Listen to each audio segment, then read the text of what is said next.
everybody, and welcome. I'm Eddie Eisenman, CEO and founder of bowmo, one of the first recruiting software firms to leverage the power of artificial intelligence to improve the recruitment process for recruiters, employers, and job seekers. This year will be an amazing time for the bowmo community.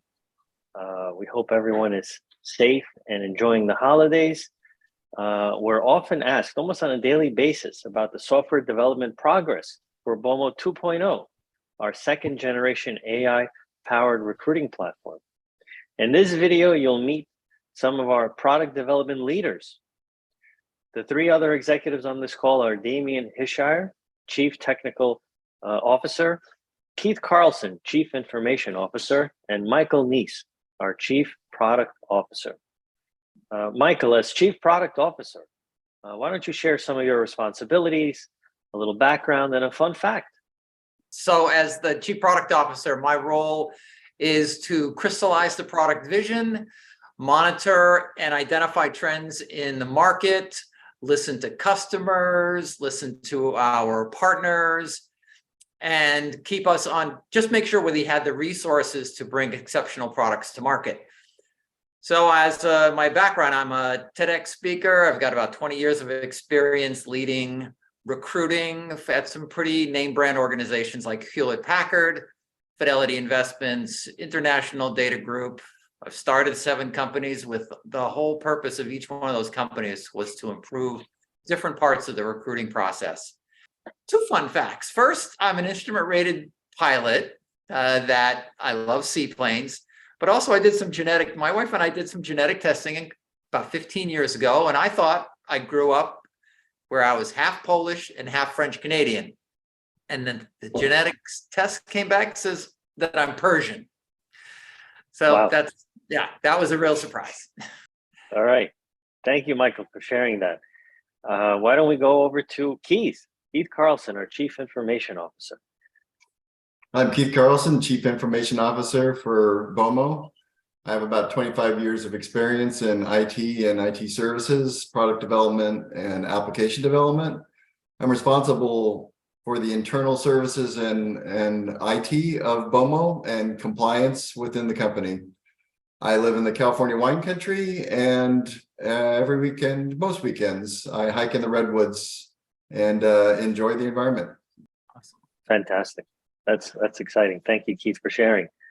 Damien, why don't we go over to you? Damien Hishire, our Chief Technical Officer. Hi, I'm Damien Hishire, Chief Technical Officer of bowmo.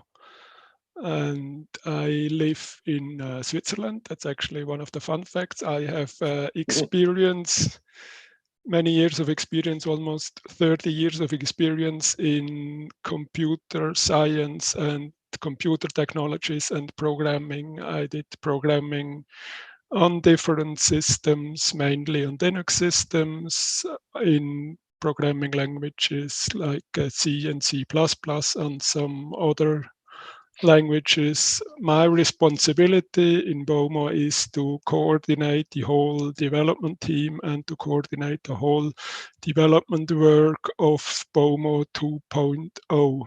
And one more fun fact is I'm actually also a rated instrument test pilot, but I'm additionally also a test pilot. So that means I have the opportunity to fly many fun airplanes. Thank you for sharing that. Well, as everyone at bowmo, we love it when your feet are on the ground safely and you get back from the testing missions in one piece. So this is just a general discussion, guys, general conversation on the state of the industry, on what we're up to, the progress of bowmo 2.0. And almost on a daily basis, we're asked, how is progress coming along? How is development coming along for bowmo 2.0? I thought it'd be helpful if we have a general conversation so people can get to know us and get to sort of give everyone an glimpse, an inside view of what we're up to. Michael, I don't know if you want to take over from here. Yeah, I can get us started with a couple of comments. In terms of bowmo 2.0, first, we built an exceptional development team. As you can see, we have people from all across the country and all across the world. Second of all, we have a network of people and firms that are ready to beta test and alpha test our products. But one thing to remember is that artificial intelligence used properly, it doesn't make a hiring decision. It just makes it easier for the users by automating repetitive tasks and crunching a lot of data, and so that the humans can focus on the most valuable part of their job. And AI doesn't, it's not this magic bullet. First you have to build it, but then the humans have to teach it. And one of the advantages we have is we have millions and millions of documents that we can use for testing and optimizing our algorithms. So we think that gives us quite a competitive advantage. So we're building a really smart co-pilot. That's right. We are building a smart co-pilot. Says Eddie to the two pilots on the call. We're building a really smart co-pilot, and we're not looking to replace the humans that are in the driver's seat or in the cockpit, right? But we're looking to enhance them and help them with a really smart co-pilot. Why now? That's a question too we get asked a lot. Why now? Well, in my view, the market has come a long way since we started this journey. I think it was 2015 when we started. We were kind of the only ones in the space at the time. Now the market has really matured, developed. There's competition, but the market has really warmed up to the fact that machines can be built in such a way to aid recruiters, aid talent acquisition professionals in their day-to-day job. We're not looked at as a threat anymore. We're not looked, well, I hope not. People have warmed up to the fact that if you run a lot of data through the machine can really help me on a day-to-day effort and make my job more efficient and more pleasant in some cases. I started back in recruiting in the late 90s, pre-internet. So we had file cabinets. We had stacks and stacks of files. And that was a mission, constantly having to go to the file cabinet to find a good candidate, or I had to remember a good candidate. We've come a long way since the file cabinet. Maybe we'd like to discuss a little bit about where a product is heading. Damon, you want to jump in? I mean, this probably is near and dear to your heart. So one of the core functionalities, or one of the core modules of the whole bowmo 2.0 is artificial intelligence engine, what we call it, or it's actually a machine learning or even a deep learning engine. And deep learning is a lot about collecting valuable data, classify the valuable data, and then teach the machine how to use the data, and also teach the machine how to come up with the right algorithms. And that's one of the cores, and that's one of the big, let's say, USPs of the bowmo 2.0, because it's a very sophisticated deep learning algorithm behind, and I have a lot of experience on this kind of algorithms. I'm working on this for more than 20 years already in different areas, and now I got into the recruiting business. And as Eddie already, or as Michael already mentioned, we have millions of very valuable data, and that's one of the big advantages. So a machine learning algorithm is always dependent on good data, and we have a lot of this good data, and therefore we can optimize and tweak all the algorithms with all the data, which in the end will end up in a very sophisticated algorithm to support the people who have to decide on jobs, or have to decide on candidates, or to support the matching between jobs and candidates. Yeah, and all this magic that you're building has to sit on some infrastructure so it can get delivered to our users, and that's where Keith comes in. We work with some of the biggest cloud providers. We've been a cloud company ever since we started. I've been a huge proponent of cloud computing for the last 15, 20 years. And we work with some of the biggest cloud providers in the business right now. So our infrastructure is definitely there, ready for the scale that we're going to need when we grow. Well, I think the question is, if we started in 2015 building bowmo 1.0, why not use that capability, right? The existing technology. Why start a new development cycle on bowmo 2.0? You know, we started so many years ago, and this was such a new field, such a new area. It was almost uncharted waters, right? And once you get into it and start building, you realize some of the tools that you thought were very significant, that were required for the task, were not. So at the same time, the market was very new. The market was immature.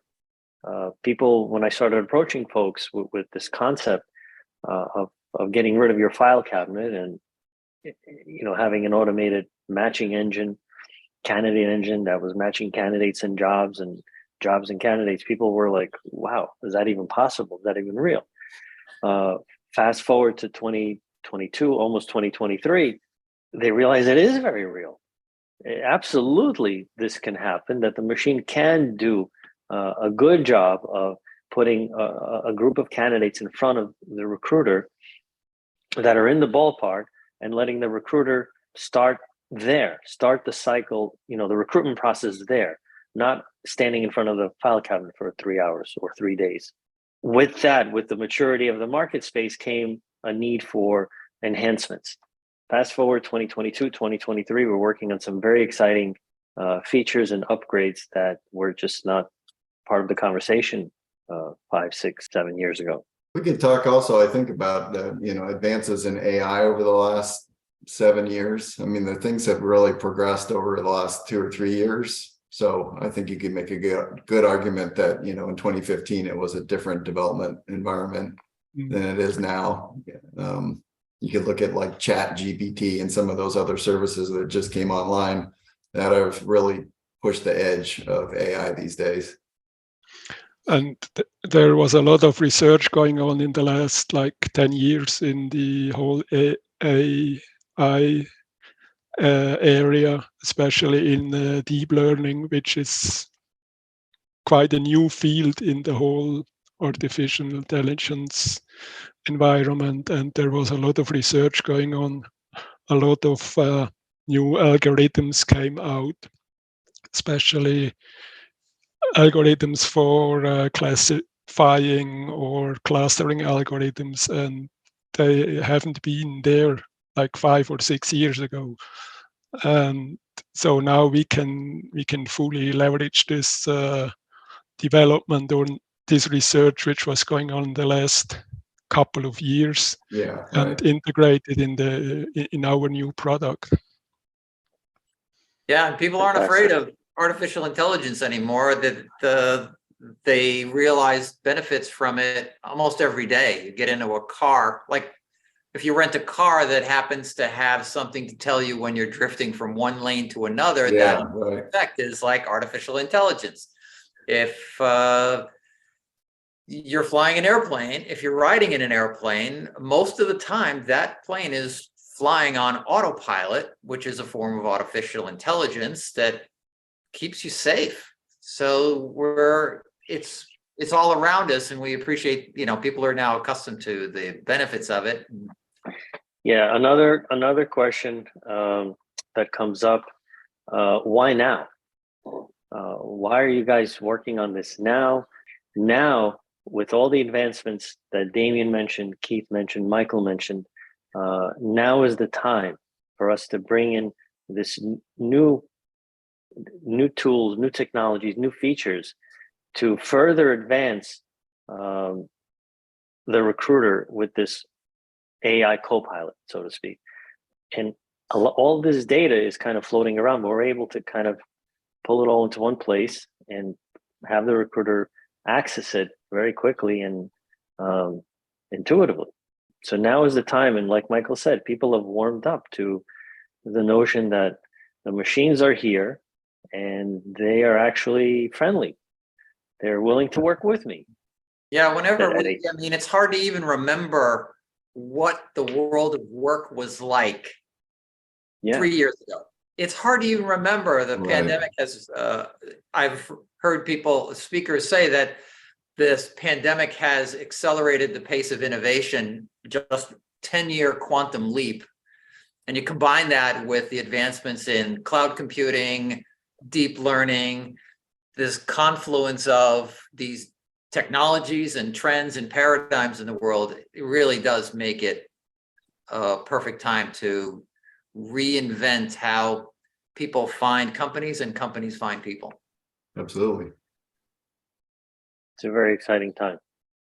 And I'm glad that we're all on this journey together. In closing, I'm very thankful and grateful for the bowmo team and the product and the vision and the opportunity that we have working together. And I'm looking forward to a healthy and happy and prosperous new year.